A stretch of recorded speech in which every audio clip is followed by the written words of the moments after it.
नमस्कार साथियों, डेट है आज की 23 अगस्त 2022 और आपका बहुत बहुत स्वागत है हमारे YouTube चैनल एग्जाम दृष्टि पर।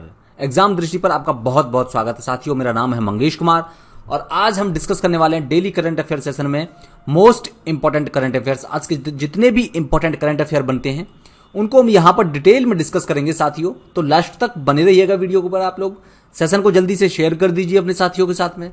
जल्दी से, अगर सेशन अभी तक लाइक नहीं किया जल्दी से लाइक कर दीजिए और चैनल को सब्सक्राइब कर लीजिएगा साथियों। इस जो सेशन की पीडीएफ है वो हमारे टेलीग्राम चैनल पर मिल जाएगी आप लोगों को, और टेलीग्राम की जो लिंक है वो नीचे डिस्क्रिप्शन बॉक्स में अवेलेबल है। तो जल्दी से आप लोग टेलीग्राम चैनल भी ज्वाइन कर लीजिएगा, वहां पर आपको पीडीएफ मिल जाएगी। क्लियर। नेक्स्ट जो हमारा एप्लीकेशन है गाइज, वो एप्लीकेशन भी आप लोग जल्दी से डाउनलोड कर लीजिए, उसकी भी लिंक नीचे डिस्क्रिप्शन बॉक्स में अवेलेबल है। क्लियर दोस्तों। और इसके अलावा हमारे जो पेड कोर्सेज हैं उनकी डिटेल में आगे आपको प्रोवाइड कराऊंगा। वो सब पेड कोर्सेज वगैरह वो आपको यहीं पर एप्लीकेशन पर ही मिलेंगे। इसके अलावा आपको अगर कोई भी प्रीवियस ईयर्स के पेपर्स लेने हो, चाहे वो यूपीएससी चाहे पीसीएस, किसी भी स्टेट पीसीएस का, तो वो सभी यहीं पर एप्लीकेशन पर ही आपको अवेलेबल हो जाएंगे। तो चलिए आज का सेशन हम स्टार्ट करते हैं अपनी सुर्खियों के साथ में। और जल्दी से मैं चाहूंगा आप लोग सेशन को जल्दी से शेयर कर देंगे। सभी लोग, जितने भी लोग हमारे साथ जुड़ गए हैं, जल्दी से सेशन को शेयर करेंगे आप लोग। तो चलिए देखिए, संयुक्त राष्ट्र द्वारा प्रतिवर्ष 22 अगस्त को धर्म या विश्वास के आधार पर हिंसा के कृत्यों के पीड़ितों की स्मृति में अंतरराष्ट्रीय दिवस मनाया गया। यूरोपीय क्लब टूर्नामेंट की महिला चैंपियंस लीग खेलने वाली मनीषा कल्याण बनी पहली भारतीय फुटबॉलर।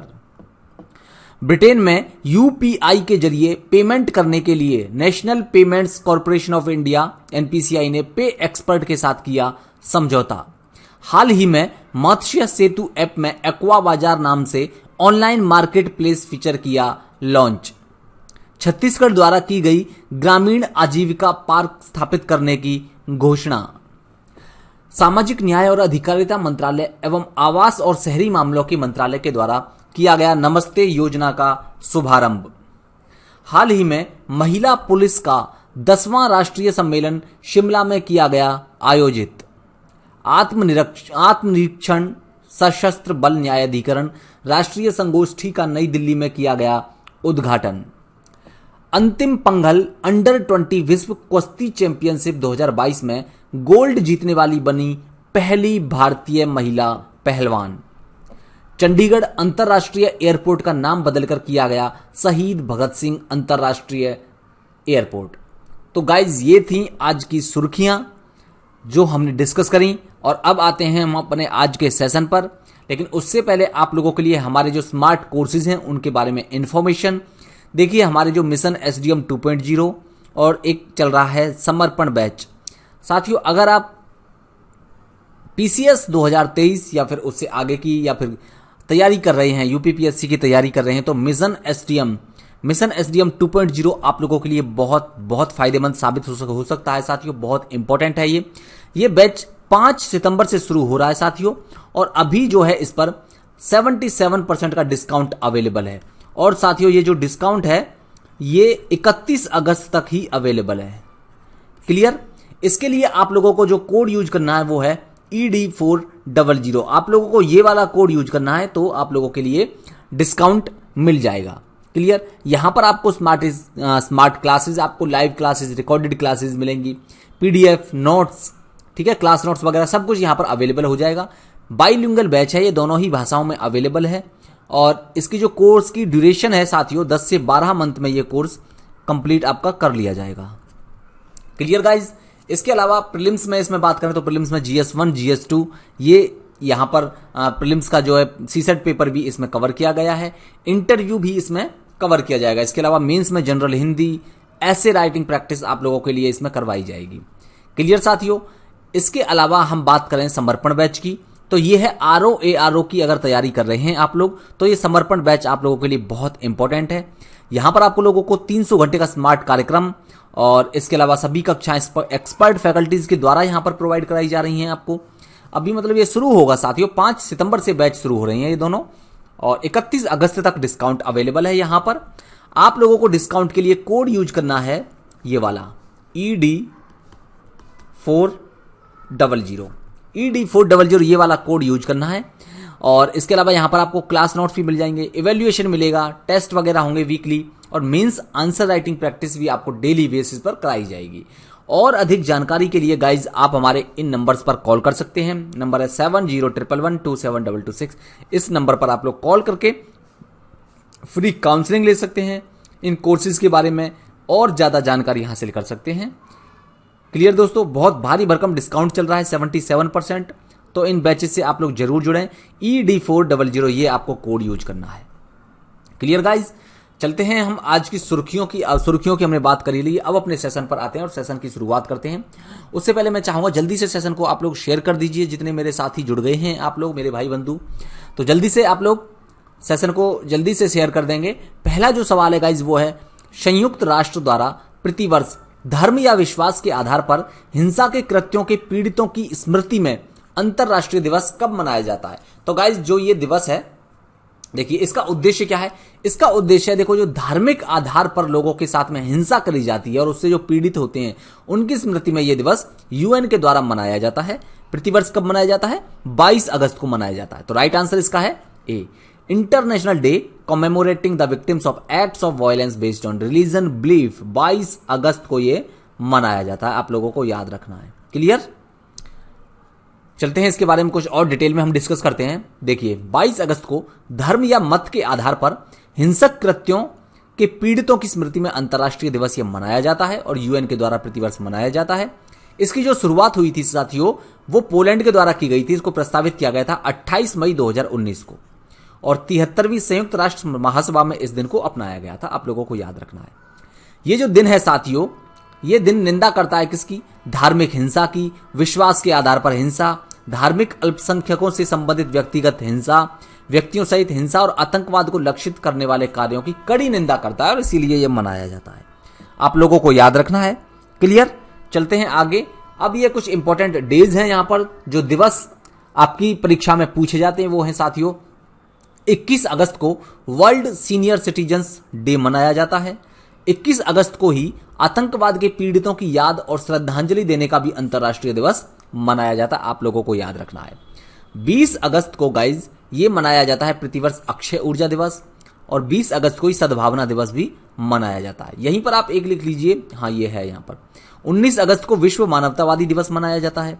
6 अगस्त को हिरोशिमा दिवस, 9 अगस्त को नागासाकी दिवस, और 9 अगस्त को ही विश्व आदिवासी दिवस भी मनाया जाता है। इसके अलावा अंतर्राष्ट्रीय युवा दिवस साथियों 12 अगस्त को मनाया जाता है। तो गाइज ये हमने जो महत्वपूर्ण डेज थे जो आपके परीक्षा के लिए इंपॉर्टेंट है और बिल्कुल जो परीक्षाओं में पूछे जाते हैं, ठीक है, चाहे यूपी पीसीएस हो, चाहे और कोई भी वनडे एग्जाम हो, स्टेट पीसीएस हो, सभी में ये डेज पूछे जाते हैं, चाहे ग्रुप सी हो, ग्रुप डी हो, तो ये बहुत ही इंपॉर्टेंट है। क्लियर। अब नेक्स्ट जो सवाल है गाइज वो है कि यूरोपीय क्लब टूर्नामेंट की यानी कि यूईएफए की महिला चैंपियंस लीग खेलने वाली पहली भारतीय फुटबॉलर कौन बन गई है। तो देखो जो यूरोपीय क्लब टूर्नामेंट है उसमें खेलने वाली पहली जो महिला बन गई है, पहली महिला फुटबॉलर, ये है साथियों पहली भारतीय महिला मनीषा कल्याण। मनीषा कल्याण अभी भी थोड़े दिन पहले भी न्यूज में थी। इनको जो है फुटबॉलर ऑफ द ईयर चुना गया है महिलाओं की कैटेगरी में। तो ये चर्चा में थी, आप लोगों को याद रखना है। यहां से सवाल बनने की बहुत ज्यादा प्रबल संभावना है, बिल्कुल एकदम इस पर आप लोग छपने वाला सवाल है, आप लोग इस पर स्टार बना लीजिएगा गाइज। क्लियर। इसके बारे में और कुछ जाने हम तो देखिए उन्होंने ये किसकी तरफ से इन्होंने खेला है, तो ये देखिए साथियों ये साइप्रस की ओर से खेली हैं ये, ठीक है, साइप्रस की तरफ से खेल रही हैं यूईएफए चैंपियंस लीग में। और अपोलन लेडीज एफसी के लिए लाटवियन क्लब रिगास एफसी के खिलाफ इन्होंने डेब्यू किया, यानी जो पहला मैच खेला था वो खेला है इन्होंने अपोलन लेडीज एफसी के लिए। किसके खिलाफ? लाटवियन क्लब रिगास एफसी के खिलाफ इन्होंने खेला है। 20 वर्ष की कल्याण किसी विदेशी क्लब से करार करने वाली ओवरऑल चौथी भारतीय महिला है, लेकिन फुटबॉल के मामले में पहली फुटबॉलर महिला, आप लोगों को याद रखना है। साल 2021 में इनको emerging player of the year भी चुना गया था। क्लियर। ये सारी बातें हमने मनीषा कल्याण और इस फुटबॉल चैंपियंस लीग के बारे में हमने जानी, डिस्कस किया।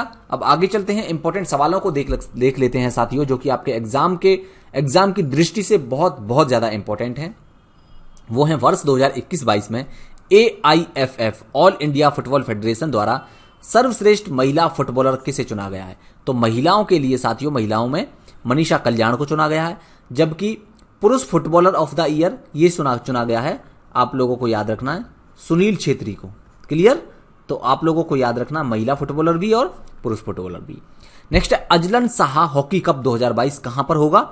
ये होगा गाइज मलेशिया में, अक्टूबर में खेला जाएगा, ये आप लोगों को याद रखना है। नेक्स्ट है विश्व एथलेटिक्स चैंपियनशिप, ये हाल ही में संपन्न हुई अमेरिका में, और इसमें जो टेबल में टॉप नंबर पर वो देश है वो कौन सा है? वो भी अमेरिका ही है, आप लोगों को याद रखना है। नेक्स्ट है मीराबाई चानू। मीराबाई चानू बहुत ही हमारे इंपॉर्टेंट, बहुत ज्यादा हमारी जो प्लेयर्स हैं ये बहुत ज्यादा फेमस प्लेयर हैं, भारोत्तोलन वेट लिफ्टिंग के खिलाड़ी हैं और असम की रहने वाली हैं। इन्होंने टोक्यो ओलंपिक में भी शुरुआत करी थी मेडल से, और इसके अलावा जो बर्मिंघम में कॉमनवेल्थ हुए हैं वहां पर इन्होंने कौन सा मेडल जीता है? तो वहां पर साथियों इन्होंने जीता है गोल्ड। नेक्स्ट है देवेंद्र झांझड़िया, भाला फेंक खिलाड़ी हैं ये, चुरू राजस्थान से रहने वाले हैं और दिव्यांग खिलाड़ी हैं ये। क्लियर? नेक्स्ट लवलीना बोरगोहन, ये बॉक्सिंग खेल है इनका और ये असम से संबंधित है, यानी कि असम की रहने वाली हैं लवलीना बोरगोहन, आप लोगों को याद रखना है। रवि दहिया, ये कुश्ती के खिलाड़ी हैं, हरियाणा के रहने वाले हैं। क्लियर? आप लोगों को नीचे कमेंट सेक्शन में जल्दी से बताना मैं चाहूंगा, सभी लोग आंसर करेंगे।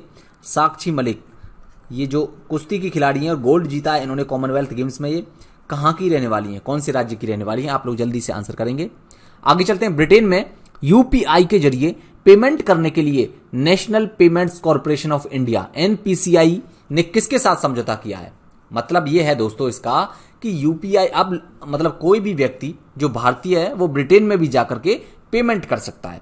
तो इसके लिए जो एनपीसीआई है, national payment corporation of India, इन्होंने पे एक्सपर्ट के साथ में एक समझौता किया है, और जो पे एक्सपर्ट के जो अलग अलग स्टोर्स पर जो पॉइंट ऑफ सेल्स लगे हुए हैं वहां पर क्यूआर कोड के जरिए या फिर यूपीआई के जरिए वहां पर क्या किया जा सकता है? पेमेंट की जा सकती है। आपने कोई चीज, मान लो पानी की बोतल आपने ब्रिटेन में खरीदी, आपके पास में पाउंड नहीं है ना, तो आप लोग करेंगे क्या?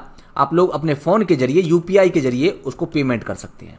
तो ये है इसका उद्देश्य, ध्यान रखना। एनपीसीआई ने ये पे एक्सपर्ट के साथ में क्या किया है? समझौता किया है। क्लियर? ये सारी बातें हमने जानी। यहां पर आप देख सकते हैं NPCI international payments limited, NPCI की एक सब्सिडरी कंपनी है साथियों, यानी कि पूरी तरह से एनपीसीआई के ओनरशिप में आती है। एनपीसीआई इंटरनेशनल पेमेंट्स लिमिटेड, इन्होंने ब्रिटेन के पेमेंट सॉल्यूशन प्रोवाइडर एक्सपर्ट पे एक्सपर्ट के साथ में समझौता किया है। और ये जो जैसे मैंने अभी बताया NIPL, national payment corporation of India, NPCI की पूर्ण स्वामित्व वाली सहयोगी कंपनी है। इसने विश्व के सबसे बड़े रियल टाइम पेमेंट सॉल्यूशन यानी कि यूपीआई, यूनिफाइड पेमेंट इंटरफेस, और रुपे कार्ड योजना को विकसित किया। ये इसी ने विकसित किया, आप लोगों को याद रखना है, एनआईपीएल के द्वारा। और शुरुआत में यहां पर यूपीआई आधारित जो क्यूआर कोड होगा उसके जरिए पेमेंट किया जा सकता है भारतीयों के द्वारा ब्रिटेन में। बाद में ये सुविधा रुपे कार्ड धारकों को भी मिलेगी, यानी रुपे कार्ड के माध्यम से भी आप लोग वहां पर पेमेंट कर सकते हैं। तो आप लोगों को याद रखना है पे एक्सपर्ट के साथ में ये समझौता किया है। किसने? एनपीसीआई ने। एनपीसीआई की जो सब्सिडरी कंपनीज हैं, एनपीसीआई इंटरनेशनल पेमेंट्स लिमिटेड, उसके द्वारा। अब एनपीसीआई के बारे में जाने डिस्कस करें साथियों, तो ये है इंडस्ट्री किससे संबंधित है? ये पेमेंट बैंकिंग से संबंधित है। फाउंड कब किया गया था? इसका गठन 2008 में इसको स्थापित किया जाता है, मुंबई में इसका हेडक्वार्टर, आप लोगों को याद रखना है। इसके जो एमडी और सीईओ वो हैं दिलीप आसबे। इसके अलावा किसके ओनरशिप में आती है ये एनपीसीआई? ये रिजर्व बैंक ऑफ इंडिया के ओनरशिप में आती है और मिनिस्ट्री ऑफ फाइनेंस के अंतर्गत है, आप लोगों को याद रखना है। कौन कौन से प्रोडक्ट्स इसने डेवलप किए हैं? देखिए, इन्होंने डेवलप किया है आधार इनेबल्ड पेमेंट सिस्टम, भीम ऐप, रुपे कार्ड और यूपीआई यानी कि यूनिफाइड पेमेंट इंटरफेस। ये सभी इन्हीं के द्वारा ये जो प्रोडक्ट्स डेवलप किए गए हैं, ये प्रोडक्ट्स हैं, इसकी आप लोगों को याद रखना है। अब जो है इंपॉर्टेंट सवालों की बात कर लेते हैं, यहां पर डिस्कस कर लेते हैं जो हमारे इंपॉर्टेंट सवाल हैं एग्जाम की दृष्टि से। वो हैं साथियों कि भारत के बाहर यूपीआई को अपनाने वाला पहला देश कौन सा था? भूटान। ध्यान रखना अपने आपको ये जो भीम यूपीआई को अपनाने वाला पहला देश था कौन सा? भूटान। इसके अलावा अब जो है यूपीआई को नेपाल ने भी अपना लिया है, ठीक है, और इसके अलावा सिंगापुर ने भी अपना लिया है। तो ये सभी देशों के नाम आप लोगों को याद रखना है। नेक्स्ट है डिजिटल मुद्रा के स्वामित्व में भारत का स्थान कौन सा है? तो गाइज ये भारत का स्थान है 7वां। अभी हाल ही में एक रिपोर्ट आई थी सामने गाइज, जिसमें टॉप 20 इकोनॉमीज को इसमें शामिल किया गया था, जिसमें बताया गया था कि कौन सी जो इकोनॉमी या कौन सा देश डिजिटल मुद्रा के ओनरशिप में, कि किस देश के पास में कितनी डिजिटल मुद्रा है, जैसे क्रिप्टो करेंसी वगैरह, बिटकॉइन वगैरह। तो उसके मामले में उसके स्वामित्व में भारत के पास में भारत का जो स्थान आता है वो 7वें नंबर पर आता है। Clear guys? नेक्स्ट है मोसी ओतुन्या। मोसी ओतुन्या, सोने का सिक्का किसने जारी किया है? तो गाइज ये किया है जिम्बाब्वे के द्वारा। क्लियर। नेक्स्ट जो हमारा सवाल है वो क्रिप्टो करेंसी को लीगल करेंसी घोषित करने वाला पहला देश एल सल्वाडोर है। क्लियर। भारत का पहला अंतरराष्ट्रीय बुलियन एक्सचेंज का उद्घाटन कहां पर किया गया है? तो गाइज ये किया गया है गांधीनगर में, और गांधीनगर है गाइज कहां पर? गुजरात में। आप लोगों को याद रखना है। क्लियर सारी बातें? ओके, नेक्स्ट चलते हैं आगे, और हमारा जो अगला सवाल है गाइज वो है हाल ही में मत्स्य सेतु ऐप में online market place feature launch किया गया है, इसका क्या नाम है? तो देखो जो मत्स्य सेतु ऐप है उसको मत्स्य जो विभाग है उसके द्वारा ये बनाया गया था, ये ऐप निर्माण किया गया था, इसको डेवलप किया गया था, और इसमें अब online market place feature launch किया गया है। इसका नाम है साथियों एक्वा बाजार। एक्वा किससे संबंधित होता है? मछली पालन से संबंधित होता है। क्लियर। तो इसका नाम एक्वा बाजार रखा गया है। अगर इसके बारे में बात करें तो देखो इसमें नई तकनीकों का प्रयोग किया गया है, जिससे ये जो हमारे मछली किसान है या मछली पालन जो मछुआरे वगैरह हैं, ये उनके हितों की रक्षा करेगा। और इसके लिए केंद्रीय मत्स्य पालन, पशुपालन और डेयरी मंत्री ने मत्स्य सेतु मोबाइल ऐप में online market place feature aqua बाजार लॉन्च किया। ये है क्या? ये देखिए ऑनलाइन मार्केट प्लेस है एक तरह से। यहां पर जितने भी स्टेक होल्डर्स हैं वो सभी आपस में यहां पर जुड़ सकते हैं और मछलियों की खरीद बिक्री यहां पर की जा सकती है। क्लियर। इसके माध्यम से, इस मार्केट प्लेस के माध्यम से साथियों जो मछली किसान हैं, मछुआरे हैं और धारक, यानी कि और जो अन्य स्टेक होल्डर्स हैं, अन्य हितधारक हैं, वो मछलियों के बीज, चारा, दवाई, इस जैसे इनपुट के सोर्सेज को करने में इनको मदद करेगा। मछली कल्चर के लिए आवश्यक सेवाओं के साथ साथ किसानों की बिक्री के लिए अपने टेबल की मछलियों की लिस्ट भी कर सकते हैं, ये कि कौन सी मछली के बीज चाहिए, कौन सा क्या चाहिए, ये सभी चीजें। इसके अलावा मछली पालक और विक्रेताओं को मछलियों की खरीद बिक्री के लिए भी ये ऑनलाइन बाजार मुहैया कराएगा। क्या? एक्वा बाजार। आप लोगों को याद रखना। और इसको डेवलप किसने किया है? देखिए इस ऐप को प्रधानमंत्री मत्स्य संपदा योजना के माध्यम से ICAR, Indian council of agriculture research, इसका एक इंस्टीट्यूट है central institute of fresh water aquaculture, Bhubaneswar में है ये। इस इंस्टीट्यूट के द्वारा इसको विकसित किया गया है। आप लोगों को याद रखना है। ये सारी बातें इस एक्वा बाजार के बारे में, मत्स्य सेतु के बारे में हम लोगों ने डिस्कस करी। अब आगे चलते हैं। ये कुछ इंपॉर्टेंट सवाल हैं जो कि आपके पॉइंट ऑफ व्यू से, किसके? एग्जाम के। एग्जाम में बहुत बार ऐसे सवाल पूछे जाते हैं गाइज, इसीलिए हमारा सबसे ज्यादा फोकस होता है कि जो बहुत ही ज्यादा रिलीवेंट सवाल हैं उनको इन महत्वपूर्ण सवालों में शामिल किया जाए। Clear guys. तो जो संभव पोर्टल है गाइज वो है उत्तर प्रदेश सरकार का है संभव पोर्टल, और विद्युत से संबंधित है, बिजली से संबंधित है। आप लोगों को याद रखना है संभव पोर्टल। नेक्स्ट है जन निगरानी और सतर्क ऐप। ये जम्मू कश्मीर की सरकार, जम्मू कश्मीर राज्य द्वारा डेवलप किया गया है। जम्मू कश्मीर का ऐप है, आप लोगों को याद रखना। राज्य नहीं है, केंद्र शासित प्रदेश है जम्मू कश्मीर। नेक्स्ट है जन समर्थन पोर्टल। जन समर्थ पोर्टल गाइज, इसको जो है 13 जो क्रेडिट लिंक स्कीम है उनको एक मंच पर लाने के लिए इस जन समर्थ पोर्टल को लॉन्च किया गया था। यहां पर आप देख सकते हैं 13 क्रेडिट लिंक स्कीम को लिंक करना इसका उद्देश्य था। CISS गाइज जो चिल्ड्रंस की सेफ्टी से संबंधित ऐप है, ये NCPCR से संबंधित है। ये NCPCR मतलब national commission for protection of child rights, यानी कि जो चाइल्ड्स राइट्स के प्रोटेक्शन से संबंधित है ये CISS ऐप। आप लोगों को याद रखना है। क्लियर। नेक्स्ट आगे आए तो हम, जो हमारा अगला सवाल है वो है नेशनल डुगोंग संरक्षण केंद्र, ये तमिलनाडु में है। आप मुझे बताइए कि डुगोंग क्या है? क्या ये मछली है या क्या है? देखिए मैं आपको बता देता हूं गाइज, ये है जो डुगोंग है ना, ये मछली नहीं है। आप लोगों को याद रखना है, मछली नहीं है। ये है क्या? ये है साथियों स्तनधारी है। ये आप लोगों को याद रखना है। क्लियर। जो डुगोंग है वो स्तनधारी जीव है, मछली नहीं है। क्लियर। नेक्स्ट है नेशनल डॉल्फिन संरक्षण केंद्र। डॉल्फिन संरक्षण केंद्र पटना में है गाइज, और जो डॉल्फिन डे मनाया जाता है वो 5 अक्टूबर को मनाया जाता है। आप लोगों को ये याद रखना है, क्योंकि 5 अक्टूबर 2009 को ही क्या किया गया था? ये डॉल्फिन को राष्ट्रीय जलीय जीव घोषित किया गया था। आप लोगों को याद रखना। तो एक और चीज आप लोगों को याद रखना, हमारा जो नेशनल एक्वेटिक एनिमल कौन है? नेशनल जलीय जीव, राष्ट्रीय जलीय जीव ये कौन है गाइज? तो ये है साथियों डॉल्फिन। आप लोगों को याद रखना है। क्लियर। चलते हैं आगे। अगला सवाल है हाल ही में ग्रामीण आजीविका पार्क, बहुत इंपॉर्टेंट सवाल है गाइज ये, ग्रामीण आजीविका पार्क स्थापित करने की घोषणा किस राज्य के द्वारा की गई है? तो दोस्तों ये की गई, यहां पर आप देख सकते हैं, ये हैं छत्तीसगढ़ के CM भूपेश बघेल। इनके द्वारा ये छत्तीसगढ़ में ये ग्रामीण आजीविका पार्क स्थापित करने की घोषणा की गई है। राइट आंसर इसका बी है। और ये पार्क कब स्थापित किए जाएंगे? तो गाइज ये किए जाएंगे 2 अक्टूबर को। 2 अक्टूबर क्यों? क्योंकि उस दिन हम लोग गांधी जयंती जब सेलिब्रेट कर रहे होंगे तो उस टाइम ये स्थापित किए जाएंगे। क्लियर? और इसकी हाल ही में गांधी जयंती पर इस परियोजना का शुभारंभ किया जाएगा। ग्रामीण औद्योगिक पार्क स्थापित करने की घोषणा करी है छत्तीसगढ़ सरकार ने। इसका उद्देश्य क्या है? इसका उद्देश्य है गाइस ग्रामीण अर्थव्यवस्था को मजबूत करना और गौथान को आजीविका का केंद्र बनाना। कितने पार्क स्थापित किए जाएंगे?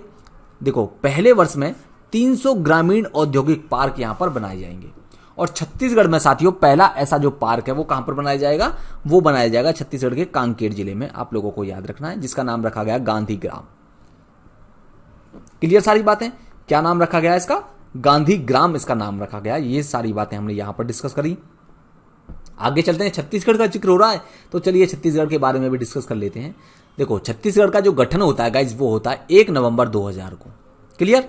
राजधानी रायपुर है। अनुसुईया उइके यहाँ के राज्यपाल हैं और भूपेश बघेल जो है ये चीफ मिनिस्टर हैं।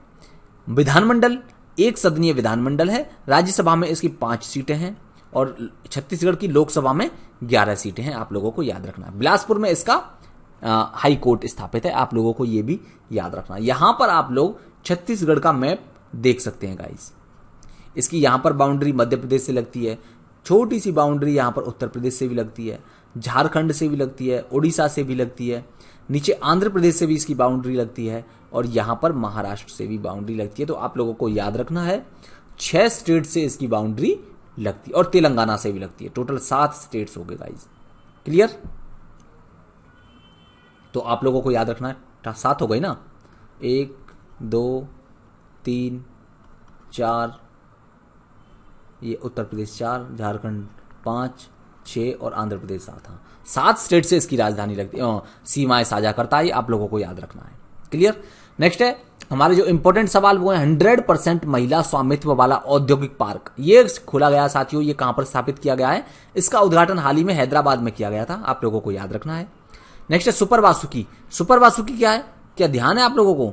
हमने इस पर शॉर्ट वीडियो भी बनाई थी। सुपर वासुकी, देखिए सुपर वासुकी गाइज ये क्या है? ये एक मतलब भारत की, इंडिया की सबसे बड़ी मालगाड़ी है। ये इंडिया की सबसे बड़ी, अगर सवाल पूछा जाए कि इंडिया की सबसे बड़ी मालगाड़ी का नाम क्या है? सुपर वासुकी। या फिर आपसे ये भी पूछा जा सकता है कि सुपर वासुकी क्या है? तो आप लोगों को याद रखना है सुपर वासुकी क्या है? ये मालगाड़ी है और भारत की सबसे लंबी मालगाड़ी है। इसकी लेंथ की बात करें तो 3.5 किलोमीटर तक इसकी लेंथ है। 3.5 किलोमीटर आप लोग को याद रख सकते हैं, है ना। और इसमें टोटल डिब्बे कितने हैं?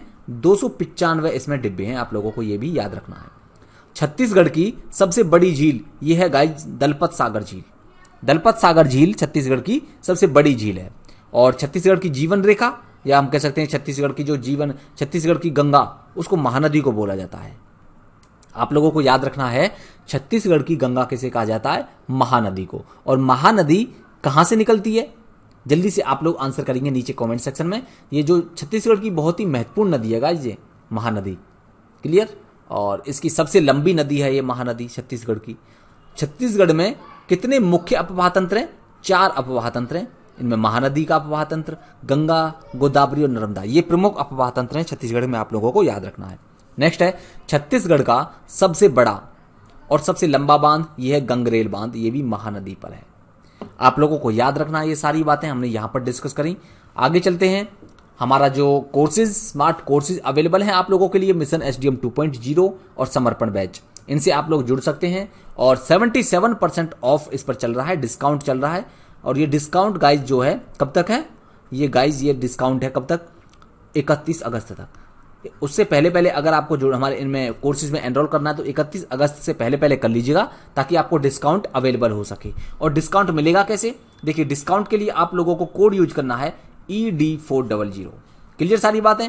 ED400 कोड यूज करना है। और ये बैच, दोनों ही बैच, मिशन एसडीएम 2.0 और समर्पण बैच, दोनों ही साथियों ये जो बैच शुरू होंगे ये 5 सितंबर से शुरू हो रहे हैं। आप लोगों को याद रखना है।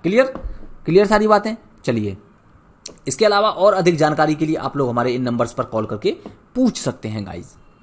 चलिए, नेक्स्ट सवाल की हम डिस्कस करते हैं कि हाल ही में नमस्ते योजना का शुभारंभ किस मंत्रालय के द्वारा किया गया है? तो गाइज जो नमस्ते योजना, आप सबसे पहले इसको देखिए, यहां पर ये पिक्चर आप देख रहे हैं, इससे समझ में आ जाएगा। नए भारत का नया ऐलान, मशीन से सफाई, सुरक्षा व सम्मान। तो मतलब क्या है, मतलब ये सफाई व्यवस्था से संबंधित होगा। बिल्कुल गाइज, ये जो नमस्ते योजना है, ये पहले आप ये जानिए कौन कौन से मंत्रालय के द्वारा शुरू की गई है। तो गाइज इसको सामाजिक न्याय और अधिकारिता मंत्रालय, और दूसरा आवास और शहरी, लिख लेना इसको, आवास और शहरी मामलों के मंत्रालय, इसके द्वारा इसको शुरू किया गया। यानी कि राइट आंसर यहां पर है डी, बी और सी दोनों इसके आंसर हैं। इसका जो उद्देश्य है साथियों वो है, जो हमारे सफाई कर्मी हैं, हमारे सफाई कर्मियों के लिए ये योजना लाई गई है, ताकि सफाई मशीन से करी जा सके। और जो सफाई कर्मियों की सफाई व्यवस्था हो, आपने देखा होगा जब ये लोग सीवर में उतरते हैं, है ना, सफाई करने के लिए, तो बहुत सारी हानिकारक गैसों की वजह से डेथ ही हो जाती है। तो इसका उद्देश्य ये भी है कि इस डेथ रेट को भी कम करना है। ठीक है, जो स्वच्छता कार्यों में जो मृत्यु हो जाती है, मृत्यु को कितना लाना है, 0 तक लाना है। नमस्ते योजना सामाजिक न्याय और अधिकारिता मंत्रालय, इसके अलावा आवास व शहरी मामलों के मंत्रालय के द्वारा संयुक्त रूप से शुरू की गई है। इसका उद्देश्य है सफाई कर्मचारियों को एक स्थायी आजीविका प्रदान करना और सुरक्षा गियर, यानी कि उनके जो सुरक्षा इक्विपमेंट हैं उनको उनके जागरूक करना, सुरक्षा इक्विपमेंट उनको प्रदान करना। इसके अलावा मशीनों तक पहुंच बढ़ाने के अलावा उनकी व्यावसायिक सुरक्षा को बढ़ाना इसका उद्देश्य है। और ये भी इसका उद्देश्य ये सुनिश्चित करती है कि जो सफाई कर्मचारी हैं गाइस, वो मानव मल के डायरेक्ट संपर्क में न आए। क्लियर, यह योजना सफाई कर्मचारियों को स्वरोजगार और कुशल मजदूरी रोजगार के अवसरों तक पहुंचने में भी सक्षम बनाती है। आप लोगों को याद रखना है। क्लियर, अब नेक्स्ट हम बात करते हैं उस्ताद योजना की। तो गाइस जो उस्ताद योजना है वो अल्पसंख्यक कारीगरों से संबंधित है। अल्पसंख्यक कारीगरों को बढ़ावा देने की ये योजना है। बहुत ही इंपॉर्टेंट सवाल है साथियों, छपने वाले सवाल हैं, एग्जाम में आपके में छपेंगे बिल्कुल एकदम। ठीक है, तो इन सवालों को जरूर अटेम्प्ट करना है, अपने नोट्स बना लेना। उस्ताद योजना किससे संबंधित है गाइस, ये अल्पसंख्यक कारीगरों से संबंधित है। हाल ही में लॉन्च की गई नीपम पहल का संबंध किससे है? तो गाइस नीपम पहल का संबंध है बौद्धिक संपदा से। क्लियर, इंटेलेक्चुअल प्रॉपर्टी से ये संबंध रखती है नीपम पहल, आप लोगों को याद रखना है। नेक्स्ट स्माइल 75 पहला नहीं है, पहल स्माइल 75 पहल का संबंध भिक्षावृत्ति को समाप्त करना। और सेहत पहल ये है साथियों रक्षा मंत्रालय की पहल है, आप लोगों को याद रखना है। जो ये स्माइल 75 पहल है गाइस, ये है सामाजिक न्याय और अधिकारिता मंत्रालय। कौन सा मंत्रालय है? सामाजिक न्याय और अधिकारिता मंत्रालय। सामाजिक न्याय और अधिकारिता मंत्रालय से संबंधित है स्माइल 75 पहल। और उद्देश्य क्या है? इसका उद्देश्य भिक्षावृत्ति को समाप्त करना। जो लोग भिक्षावृत्ति में संलग्न हैं उनको यहां से निकालकर उनको रोजगार के अवसर मुहैया कराना। नेक्स्ट सेहत पहल, ये रक्षा मंत्रालय की एक पहल है जिसमें जो हमारे जो सुरक्षा कर्मी हैं उनके परिवार वालों को सुरक्षा प्रदान करना। क्लियर। नेक्स्ट है पीएम आवास योजना शहरी को कब तक आगे बढ़ा दिया गया है? तो गाइज इसकी जो अभी हाल ही में इसकी डेट एक्सटेंड कर दी गई है और अब इसकी डेट कर दी गई है 31 मार्च 2024। नेक्स्ट जो हमारा सवाल है वो पालन 1000, ये अभी राष्ट्रीय अभियान लॉन्च किया गया था स्वास्थ्य मंत्रालय के द्वारा। इसका उद्देश्य है कि जो बच्चों के जो पहले 1000 दिन हैं उनका पूरा एकदम समग्र विकास करना, ये उद्देश्य है। टेम्पल 360 ये एक पोर्टल है, संस्कृति मंत्रालय के द्वारा इसको लॉन्च किया गया था ताकि भारत के जो भी टेम्पल हैं उनका लाइव प्रसारण इस पोर्टल के माध्यम से कोई भी कहीं भी बैठे देख सकता है। क्लियर, चलते हैं आगे। नेक्स्ट जो हमारा सवाल है साथियों वो है हाल ही में महिला पुलिस का 10वां राष्ट्रीय सम्मेलन कहां आयोजित किया गया है? तो गाइस जो महिला पुलिस का 10वां राष्ट्रीय सम्मेलन ये आयोजित किया गया है कहां पर? शिमला में। और शिमला कहां पर है? हिमाचल प्रदेश में है शिमला। आप लोगों को याद रखना है इसका उद्देश्य, और याद रखना आप लोगों को कौन सा सम्मेलन है? 10वां राष्ट्रीय सम्मेलन है। और इसको किसने किसने शुरू किया है? इसका आयोजन साथियों एक तो गृह मंत्रालय के द्वारा, दूसरा पुलिस अनुसंधान और विकास ब्यूरो, इन दोनों के द्वारा इसका ये जो आयोजन किया गया हिमाचल पुलिस के सहयोग से। ठीक है, कहां पर? शिमला में। इसका जो उद्देश्य है वो है कि जो हमारे महिला पुलिस अधिकारी हैं उनकी नेतृत्व क्षमता को बढ़ाना और उनके सामने जो भी समस्याएं हैं, जो भी चुनौतियां हैं उन पर विचार विमर्श करना, ये उसका उद्देश्य है। क्लियर। और इसके साथ ही बदलती प्रौद्योगिकी और अपराध के तरीके, जिस तरह से अपराध बदल रहे हैं, टेक्नोलॉजी बेस्ड अपराध कर रहे हैं क्रिमिनल्स आजकल, तो उन तरीकों के संदर्भ में भी महिला पुलिस की नई भूमिका और दायित्वों पर विचार करना, ये इसका उद्देश्य है। आप लोगों को याद रखना है। ये सारी बातें हमने इस 10वें सम्मेलन जो राष्ट्रीय सम्मेलन हुआ महिला पुलिस का, इसके बारे में हमने डिस्कस किया। अब आगे चलते हैं, हिमाचल प्रदेश की बात हो रही है तो हिमाचल प्रदेश को भी हम लोग थोड़ा सा देख लेते हैं। देखिए ये है हिमाचल प्रदेश का मैप और इसकी जो राजधानी है वो दो इसकी राजधानी है, एक तो शिमला और दूसरी है धर्मशाला। मुख्यमंत्री जयराम ठाकुर हैं इसके और राजेंद्र विश्वनाथ आर्लेकर इसके राज्यपाल हैं। विधानसभा की सीट 68 है यहां पर और लोकसभा की सीट 4 है। ये सारी बातें आप लोगों को याद रखना है। गाइज कंटेंट हमारा और सेशन बहुत अच्छा लग रहा है, आपको अच्छा लग रहा है तो जल्दी से आप लोग शेयर कर देंगे सभी लोगों के साथ में, जल्दी से शेयर करिए प्लीज। और चलते हैं हम जो आगे चलते हैं और आज का जो हमारे इंपॉर्टेंट सवाल है उनको डिस्कस करते हैं। देखिए हाल ही में नारी को नमन योजना लॉन्च की गई थी, तो ये किसके द्वारा लॉन्च की गई थी? नारी को नमन योजना ये हिमाचल प्रदेश सरकार के द्वारा लॉन्च की गई थी। क्लियर। नेक्स्ट 100% कोविड-19 टीकाकरण करवाने वाला पहला राज्य ये है गाइज हिमाचल प्रदेश। क्लियर।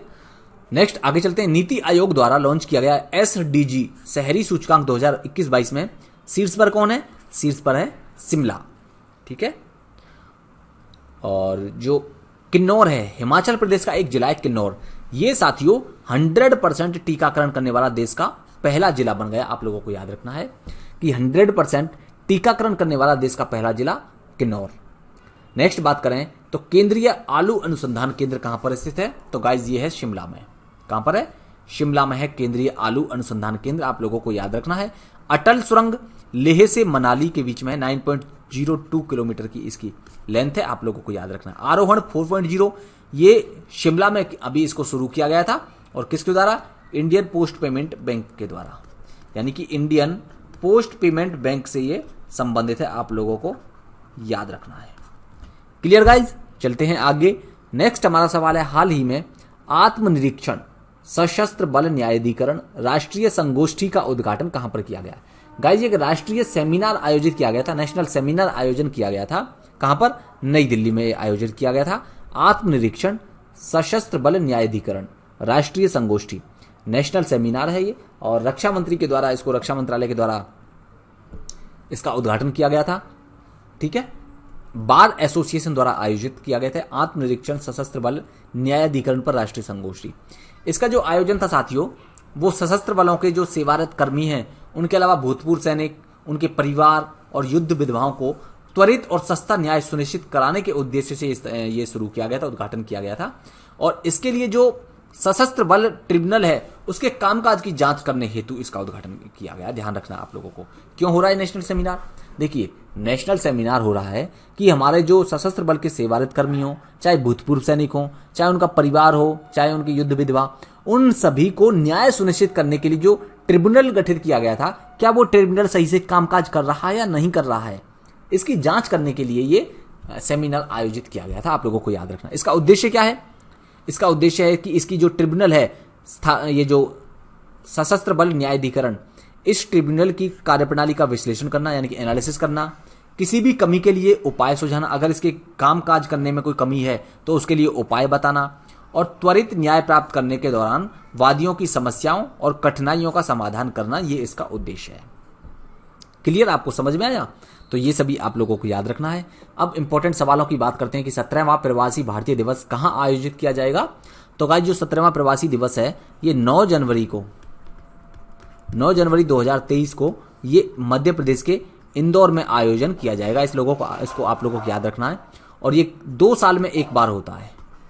2 साल में एक बार प्रवासी भारतीय, नहीं सॉरी वो अलग चीज है, डिफेंस एक्सपो है वो। तो ये प्रवासी भारतीय दिवस तो प्रत्येक वर्ष मनाया जाता है 9 जनवरी को, सॉरी इसके लिए प्रत्येक वर्ष मनाया जाता है 17वां प्रवासी भारतीय दिवस। क्लियर?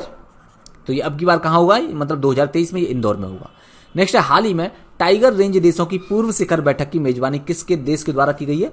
भारत के द्वारा।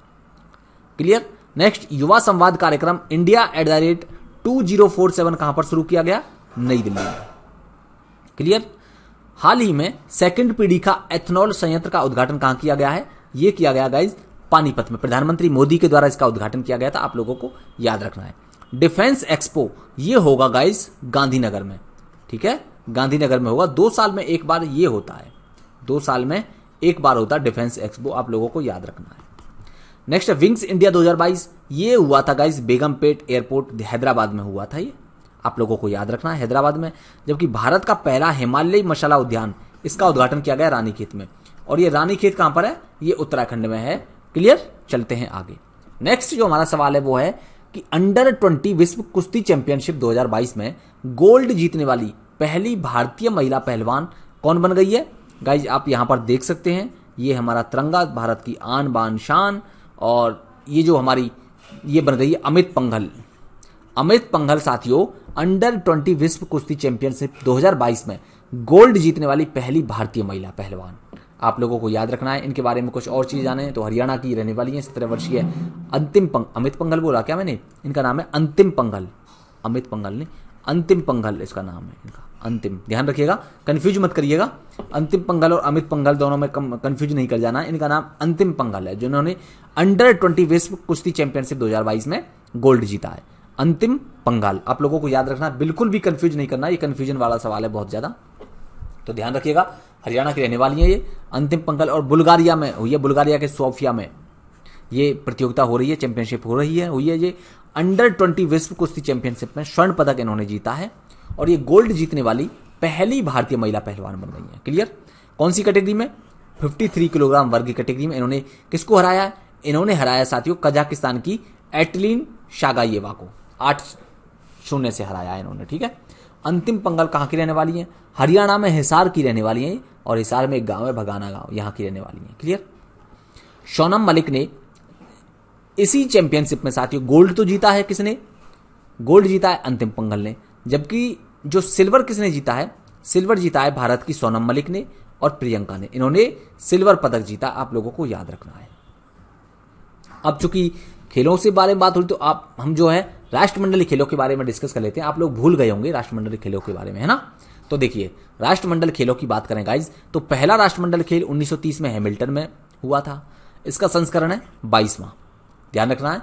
पहला राष्ट्रमंडल खेल कहां पर हुआ, 1930 में हैमिल्टन कनाडा में, और जो अब की बार हुआ है उसका कौन सा एडिशन का हुआ, अब की बार कौन सा संस्करण, 22वां हुआ है। ये कॉमनवेल्थ गेम्स आयोजन कहां पर हुआ था 2022 में, बर्मिंघम में हुआ था। 4 साल में एक बार होते हैं ये, कब से कब तक हुआ था, 28 जुलाई से 8 अगस्त तक ये चले थे।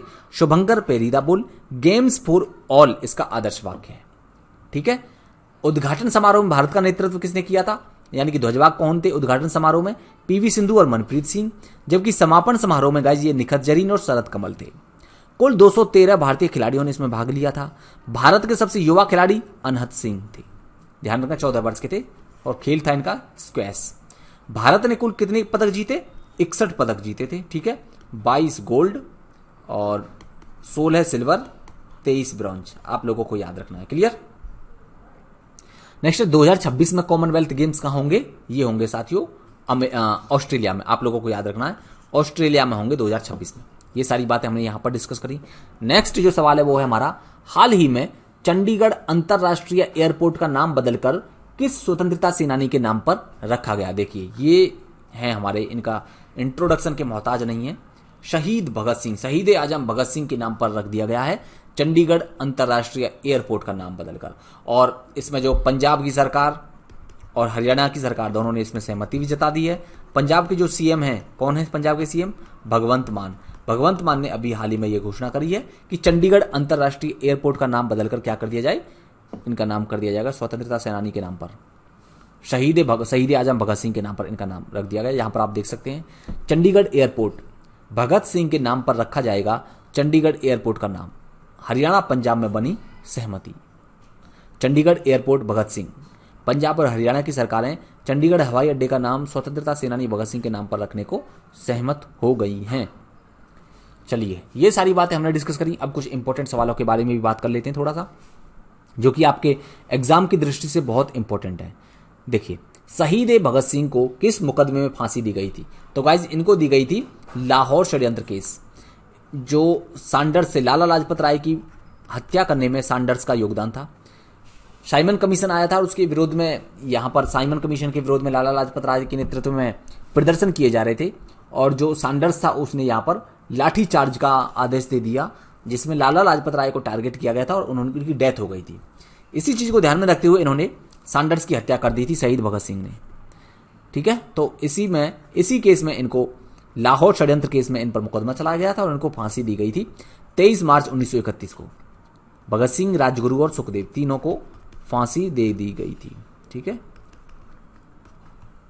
इनकी जो पुस्तक है मैं नास्तिक क्यों हूं, ये किसकी पुस्तक है? ये शहीद आजम भगत सिंह जी की पुस्तक है।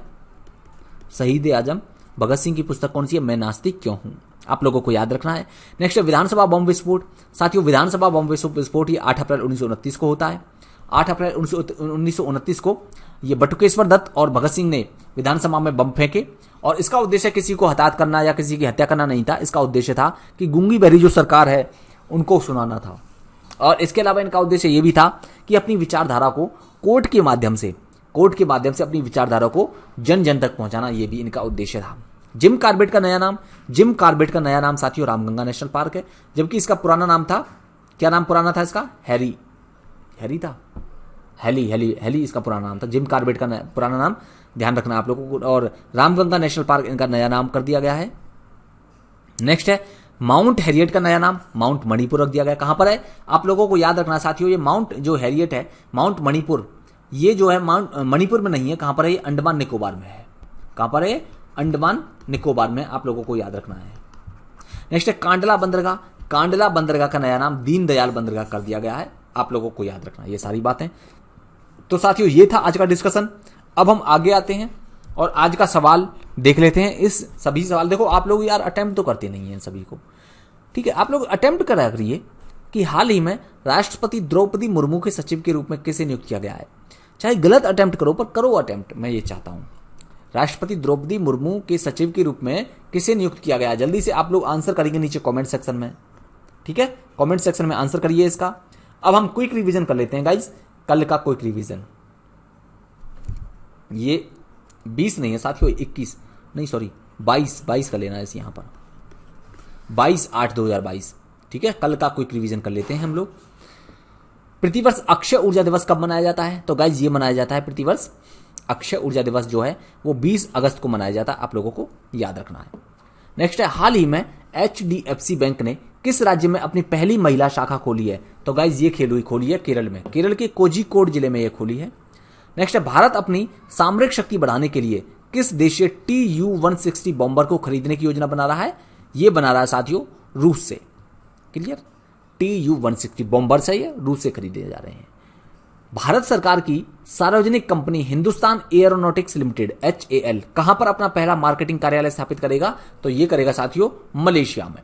ध्यान रखना है आप लोगों को, मलेशिया में पहला ये जो कार्यालय स्थापित करने जा रही है HAL। हाल ही में जारी किए गए भारत के हवाई यातायात डेटा के अनुसार भारत की दूसरी सबसे बड़ी घरेलू एयरलाइन, तो गाइज ये घरेलू एयरलाइन बन गई है विस्तारा। क्लियर? नेक्स्ट है हाल ही में किस राज्य ने विद्यारथ स्कूल्स ऑन व्हील्स परियोजना लॉन्च की है? तो गाइज ये लॉन्च की है स्कूल्स ऑन व्हील परियोजना, किसने लॉन्च की है? असम ने। हाल ही में जारी की गई शहरों में वायु गुणवत्ता और स्वास्थ्य रिपोर्ट के अनुसार दुनिया का सबसे प्रदूषित शहर, साथियों दुनिया का सबसे प्रदूषित शहर है दिल्ली, दूसरे नंबर पर कोलकाता है। आप लोगों को याद रखना है। 17वां प्रवासी भारतीय दिवस जनवरी 2023 में कहां पर आयोजित होगा? इंदौर में आयोजित होगा। Right answer is D. हाल ही में किसे केंद्रीय गृह सचिव के पद पर पुनर्नियुक्त किया गया है? तो अजय कुमार भल्ला को गृह सचिव के पद पर पुनर्नियुक्त किया गया है। इनके जो कार्यकाल को साथियों 1 साल के लिए एक्सटेंड कर दिया गया है। क्लियर? नेक्स्ट है वर्ष 2022 में स्वच्छता पखवाड़ा का आयोजन ये किया गया गाइस 16 से 31 अगस्त तक। Right answer is B. साथियों ये थी हमारी आज की डिस्कशन। उम्मीद करता हूं आपको नॉलेजफुल लगी होगी, आप लोगों को बहुत फायदेमंद साबित हुई होगी। ये हमारे स्मार्ट कोर्सेज हैं, मिशन SDM 2.0 समर्पण बैच। अगर आप तैयारी करना चाहते हैं बहुत ही अच्छे से तो इन कोर्सेज में, इन बैचेज में आप लोग जरूर एनरोल करिए। 77% का भारी भरकम यहाँ पर डिस्काउंट चल रहा है, अभी ऑफ चल रहा है। और ED400 आप लोगों को कोड यूज करना है। अगर आपको डिस्काउंट चाहिए तो साथियों कोड यूज करना है आपको ED400, तभी आपको डिस्काउंट मिल पाएगा। ठीक है? और इसके अलावा और अधिक जानकारी के लिए आप लोग हमारे इन नंबर्स पर कॉल करके भी पूछ सकते हैं। क्लियर? मिशन SDM 2.0 और यूपी के जो RO-ARO 2022-23 यहाँ पर आपको बहुत सारी चीजें, क्लास नोट्स मिलेंगे, PDF मिलेगी आप लोगों के लिए। डेली बेसिस पर आप लोगों के टेस्ट वगैरह होंगे, साप्ताहिक एवेल्यूएशन होगा यानी कि वीकली एवेल्यूएशन भी आपका कराया जाएगा। और भी बहुत सारी यहाँ पर आपको जो है इन्फॉर्मेशन जो है मिलेगी। यहाँ पर प्रतिदिन 2 लाइव क्लासेज होंगी, रिकॉर्डेड क्लासेज भी आप लोगों को प्रदान कराई जाएंगी। ठीक है?